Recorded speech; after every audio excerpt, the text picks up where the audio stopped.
Football was back, but the world it left behind was far gone.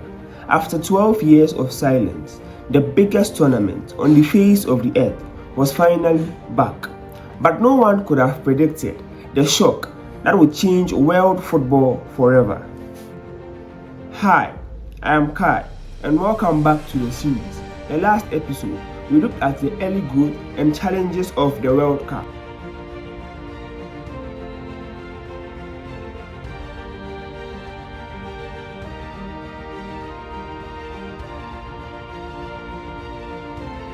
The world had just survived one of its deadliest conflicts, the World War II.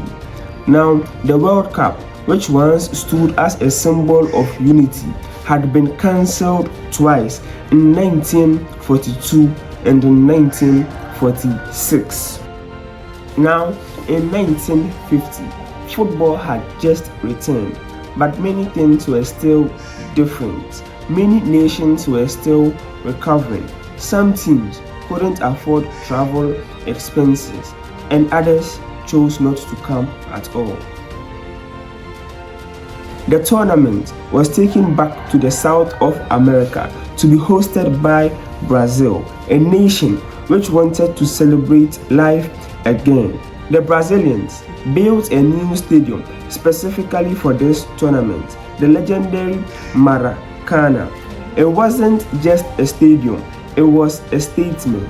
The Brazilians believed that this was their moment, and with the backing of their home crowd, they looked unstoppable. This World Cup was unlike any other. There was no final match. Yes, no final match. Instead, 4 teams advanced to the final group stage, and the World Cup was to be decided by points in like a league format. Brazil, Uruguay, Spain, Sweden, all 4 teams made it through, but as the matches progressed, one and only one team stood above the rest. The Brazilians were practically unstoppable. They destroyed Sweden 7-1. They crushed Spain 6-1. Their fans were already celebrating.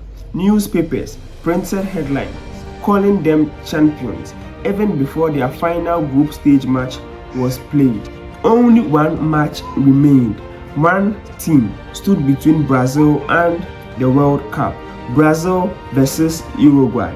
Even a draw would have been enough to see Brazil win the World Cup in 1950, 16th July 1950. Nearly 200,000 fans filled the Maracanã. It wasn't just a football match, it was a celebration waiting to happen. Brazil scored first. The stadium erupted. The World Cup was theirs, or so they thought. Uruguay refused to give up. They equalized. The noise reduced just a little. Then, within few minutes remaining, the Uruguayans attacked. A shot, a goal, silence, 200,000 people, and all you could hear was nothing. Uruguay had done the impossible. They had defeated Brazil in Brazil and won the World Cup for the second time in their history.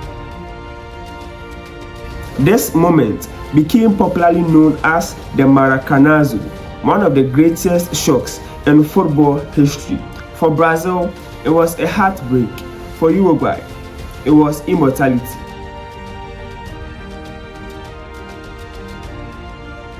The World Cup had returned, but it came back with a big and powerful lesson. In football, nothing is guaranteed, and sometimes the biggest moments come from the biggest surprises. Next time, the tournament still continues to evolve, but this time new legends begin to arise.